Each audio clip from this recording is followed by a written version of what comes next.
दोस्तों अगर मैं आपसे बोलूं कि मैंने सिर्फ 2 महीने पढ़ाई करके अपने हिंदी जैसे सब्जेक्ट में 99 नंबर प्राप्त किया तो शायद आपको विश्वास नहीं होगा। लेकिन अगर आप लोगों को लगता है कि हमारी राइटिंग अच्छी नहीं है, हम 99 नंबर नहीं पा सकते हैं, तो आप लोग ये बिल्कुल गलत सोच रहे हैं। क्योंकि प्रेजेंटेशन मैटर ही करता है आपको कितने नंबर मिलेगा। आपकी राइटिंग और लिखावट का पेपर से कुछ लेन देन नहीं है। अगर आपकी राइटिंग थोड़ी बहुत भी अच्छी है तो आप अगर सही तरीके से लिख देते हैं तो आपको 99 नंबर क्या 100 आउट ऑफ 100 भी मिल सकता है। तो अगर आपने अभी तक हमारे चैनल को सब्सक्राइब नहीं किया तो कर लीजिए, क्योंकि मैंने पेपर में जो तरीका अपनाया है वही तरीका मैं आपको बताने वाला हूँ कैसे मुझे हिंदी जैसे सब्जेक्ट में 99 नंबर मिले हैं और मैथ जैसे सब्जेक्ट में 100 आउट ऑफ 100 और साइंस जैसे सब्जेक्ट में 97। तो आपको पूरा क्राइटेरिया बताने वाला हूँ। तो इसलिए आप अपने 2 महीने में सुधारना चाहते हैं अपनी राइटिंग से लेकर अपने लिखावट तक और अपने बोर्ड एग्जाम में 95% प्लस लाना चाहते हैं तो आप इस चैनल को सब्सक्राइब करके इस वीडियो को जल्दी से लाइक कर दीजिए। और चलिए आगे देखते हैं कि मैंने अगर पूजा कैसे लिखा था और आप लोगों को भी पेपर में कैसे लिखना है। अगर पूजा लिखने के लिए आपको पेपर में केवल 2 ही पेन का यूज करना है। मैंने यहाँ पे थोड़ा सा रेड पेन का यूज कर दिया है क्योंकि इससे लिखावट अच्छी होती है, लेकिन आप लोगों को सिर्फ काली और नीली पेन का यूज करना है।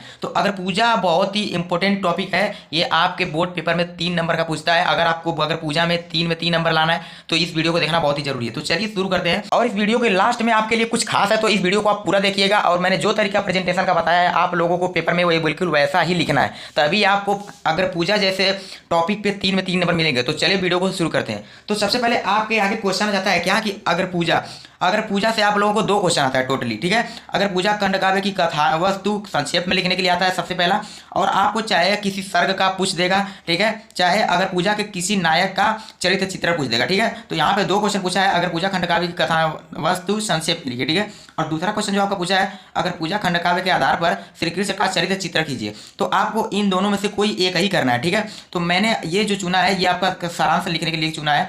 आप कथा वस्तु को सारांश भी कर सकते हैं, वही चीज़ है, ठीक है। तो अगर आपको ये पेपर में आ जाए लिखने के लिए, तो सबसे पहले आप लोगों को देख लेना है ये प्रश्न नंबर कितना है। तो यहाँ पर आप देख सकते हैं ये प्रश्न नंबर 5 है और 5वां का आपका जो नंबर डी है यानी कि घ अगर पूजा का पूछा है, ठीक है। तो आप लोगों को ऐसे ही पेपर में लिखना है। कैसे लिखना है, तो सबसे पहले आप लिख देंगे खंड ब, क्योंकि खंड ब का क्वेश्चन तो आपको सबसे पहले लिखना है खंड ब वर्णनात्मक प्रश्न, क्योंकि खंड अ में जो होता है आपका बहुविकल्पी क्वेश्चन होता है और खंड ब में वर्णनात्मक, ठीक है।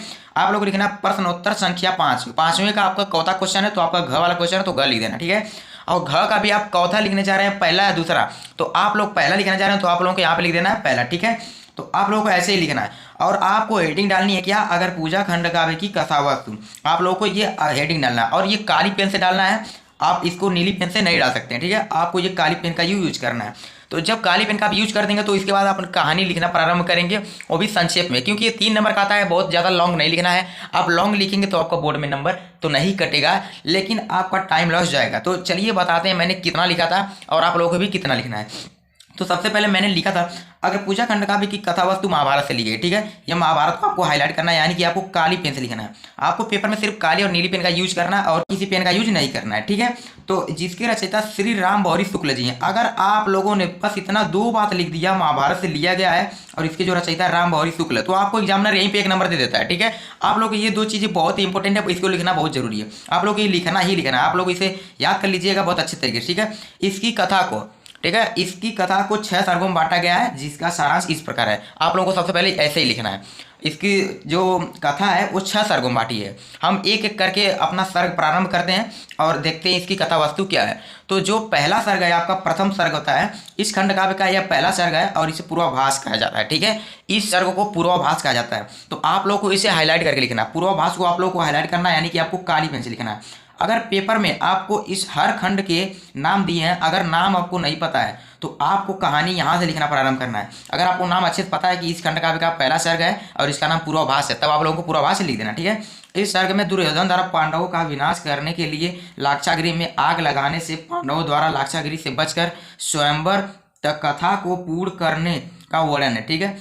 क्या होता है कि लाक्षागृह में आग लगवा दी जाती है दुर्योधन के द्वारा और वहाँ से पांडव जो होते हैं श्री कृष्ण की सहायता से निकल चलते हैं और यहाँ पे चले आते हैं कहाँ, द्रुपद के यहाँ स्वयंवर में, और द्रौपदी से उनका विवाह हो जाता है, ठीक है। इसके बाद द्रौपदी का विवाह 5 पांडवों के साथ हो जाता है, ठीक है। और धृतराष्ट्र विचार करके पांडवों को आधा राज्य देने के लिए सहमत हो जाते हैं। धृतराष्ट्र कौन है, जैसे पांडवों के पिता पांडु हैं वैसे ही कौरवों के पिता भी धृतराष्ट्र है। और ऐसे महाभारत तो पांडवों और कौरवों के बीच में ही हुई थी। तो आप लोग को ये ध्यान रखना है कि महाभारत में जो हुआ था ये युद्ध पांडव और कौरव के बीच में हुआ था। तो पांडवों के पिता पांडु थे और कौरव के पिता कौन थे, धृतराष्ट्र। तो धृतराष्ट्र जो थे वो पांडवों को आधा राज्य देने के लिए सहमत हो गए। द्वितीय सर्ग है अगर पूजा खंड काव्य का दूसरा सर्ग, यानी कि आपको दूसरे सर्ग का नाम दिया है समारंभ। समारंभ है। इस सर्ग में श्री कृष्ण को साथ लेकर पांडवों का विकराल खांडव वन में पहुंचने तथा इसके आगे हम देखने वाले हैं। लेकिन अगर पूजा खंड काव्य का दूसरा सर्ग समारंभ कहा जाता है। अगर आपको पेपर में नहीं आ रहा है कि क्या कहा जाता है समारंभ या फिर कंफ्यूजन है, तो आपको ये लाइन बिल्कुल भी नहीं लिखनी है। लेकिन अगर आपको अच्छे से पता है और आपने ये हाईलाइट करके लिख दिया तो आपको यहीं पर एग्जामिनर नंबर दे देगा, क्योंकि ऐसे ही नंबर पाया जाता है, ऐसे हाईलाइट करके लिखा जाता है। तो ठीक है, तो आपको अगर ये आता है पेपर में अच्छे से तो आप लिख दीजिएगा, वरना आप यहाँ से स्टार्ट करेंगे। आप ये गलती मत कीजिएगा कि आ भी नहीं रहा है और गलती से लिख दें तो आपका नंबर कट जाएगा। लेकिन आपको अगर नहीं आ रहा है तो आपको यहाँ से लिखना है। ठीक है, आगे बढ़ते हैं।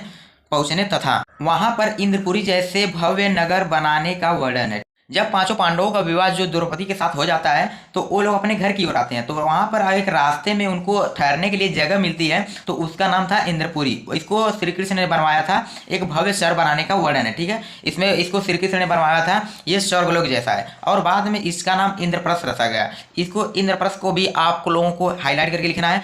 तृतीय सर्ग में क्या कहा गया है?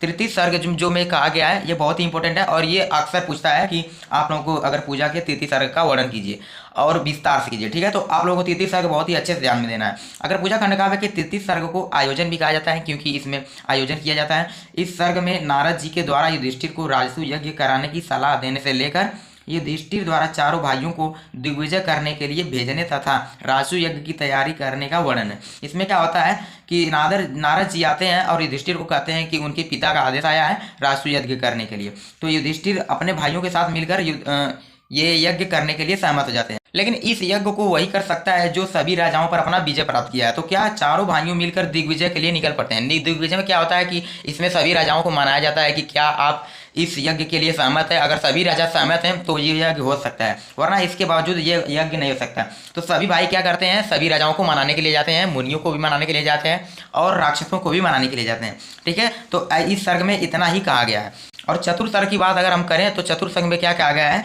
अगर पूजा खंड काव्य का चतुर्थ सर्ग प्रस्थान है तो आप लोगों को भी लिखना है प्रस्थान है। ठीक है, आप लोगों को इसका नाम याद रखना है। चतुर्थ सर्ग को हम लोग प्रस्थान भी कहते हैं। तो अगर आप लोग को अच्छे से आएगा तो आप लोग पेपर में लिख दीजिएगा, वरना आप यहाँ से स्टार्टिंग करेंगे। ठीक है, आपको ये गलत नहीं लिखना है। इस सर्ग में राजसूय यज्ञ से पहले की तैयारियों का वर्णन है, मतलब इस सर्ग में भी राजसूय यज्ञ का तैयारियों का वर्णन है। तथा दूर दूर से राजाओं को बुलवाया गया, क्योंकि तथा श्री कृष्ण को बुलाने के लिए अर्जुन स्वयं गए। ठीक है, और श्री कृष्ण को बुलाने के लिए अर्जुन ने स्वयं गए। ठीक है, तो अतिथियों के भव्य स्वागत को देखकर रुक्मणी और शिशुपाल ईर्ष्या से क्रोधित हो गए। यहाँ पे आपका मिला है शिशुपाल। शिशुपाल कौन था?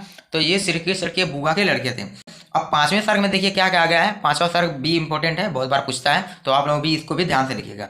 अगर पूजा खंड काव्य का पांचवा सर्ग अगर पूजा है, ठीक है, अगर पूजा का नाम पांचवें सर्ग पे ही पड़ा है, तो अगर आप लोगों को चाहे कुछ याद हो या न याद हो, लेकिन आप लोगों को ये जरूर याद रखना है कि अगर पूजा खंड काव्य का पांचवा सर्ग अगर पूजा है। ठीक है, जब यज्ञ चल रहा था तभी भीष्म ने पूछा कि अगर पूजा का अधिकारी किसे बनाना चाहिए। सहदेव सहित सभी राजाओं ने बताया कि श्री कृष्ण ही अगर पूजा के अधिकारी बनने के लिए सर्वश्रेष्ठ है। सभी राजाओं ने, और यहाँ तक कि सहदेव ने बताया कि श्री कृष्ण को इसका अधिकारी बनाना चाहिए। लेकिन अब यहाँ पे बहुत बड़ा मैटर हो जाता है। क्या? भीष्म और वहाँ उपस्थित सभी लोगों ने भी उनका एक साथ अनुमोदन किया, मतलब सभी लोग मान गए कि श्री कृष्ण को ही इस यज्ञ का अधिकारी बनाना चाहिए। लेकिन शिशुपाल श्री कृष्ण के चरित्र पर दोषारोपण करते हुए अपशब्द कहा, मतलब शिशुपाल ने श्री कृष्ण को गालियां देना शुरू कर दिया, अपशब्द कहना शुरू कर दिया, जिससे क्रोधित होकर श्री कृष्ण ने अंततः सुदर्शन चक्र से उसका सिर धड़ से अलग कर दिया। मतलब श्री कृष्ण ने जो शिशुपाल था उसका सर उसके धड़ से अलग कर दिया, यानी कि पूरे शरीर से सर को अलग कर दिया, और वहीं पे शिशुपाल की मृत्यु भी हो जाती है। तो अब अपना छठवां सर्ग आ जाता है, और छठवां सर्ग उतना इंपॉर्टेंट नहीं, इसमें इसके सारांश लिखना होता है।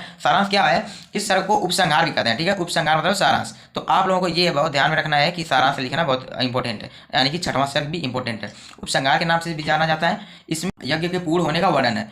व्यास, धौम्य तथा 16 महान ऋषियों ने राजसूय यज्ञ को संपन्न किया। ठीक है, मैंने बताया था स्टार्टिंग में कि इस यज्ञ को पूरा करने के लिए महान महान राजाओं और ऋषियों को मनाया जाता है। तो इसको टोटल 16 ऋषियों ने राजसूय यज्ञ को संपन्न करवाया था। युधिष्ठिर ने उन्हें दान दक्षिणा देकर उन्हें विदा किया, मतलब उन्होंने दान दक्षिणा दिया और आशीर्वाद लिया, उसके बाद उन ऋषियों को विदा किया, और यहीं पर इस खंड काव्य का अंत हो जाता है। दोस्तों 2025 में इसका सारांश आया था, तो मैंने ऐसे ही लिखा था पेपर में, आप लोगों को बता भी दिया कि आप लोगों को सिर्फ काली और नीली पेन का यूज करना है। लेकिन अगर 2026 में आपको केवल एक ही अगर पूजा के किसी सर्ग का वस्तु पूछ ले तो आप लोग कैसे लिखेंगे। आपको ये भी पूछ सकता है कि अगर पूजा के प्रथम सर्ग को विस्तार से बताइए, अगर पूजा के द्वितीय सर्ग को विस्तार से बताइए, अगर पूजा के पंचम सर्ग को विस्तार से बताइए, तो आप लोग कैसे करेंगे। अगर आप लोग चाहते हैं कि मैं इसकी भी एक वीडियो बनाऊं तो आप लोग इस वीडियो में कमेंट में यस लिख दीजिए ताकि मैं वीडियो बनाऊं, ठीक है। और मिलते हैं किसी नेक्स्ट वीडियो में, तब तक के लिए नहीं। तो अगर आप चाहते हैं कि मैं ऐसे ही वीडियो और लाता रहूं और हर एक सर्ग को विस्तार से बताऊं तो आप लोग इस वीडियो के कमेंट में लिख दीजिए यस, ताकि मैं आपके लिए वीडियो बनाता रहूं। तो उम्मीद करता हूं आपको ये वीडियो पसंद आई होगी। अगर आपको पसंद आई है तो अपना छोटा भाई समझकर इस वीडियो को लाइक कर दीजिए और हमारे चैनल को भी सब्सक्राइब कर लीजिए, क्योंकि अगले 2 महीने में हम लोग मिलकर इस बोर्ड एग्जाम को फोड़ने वाले हैं और अपने बोर्ड एग्जाम में बवाल मचाने वाले हैं। तो मिलते हैं किसी नेक्स्ट वीडियो में, तब तक के लिए बाय।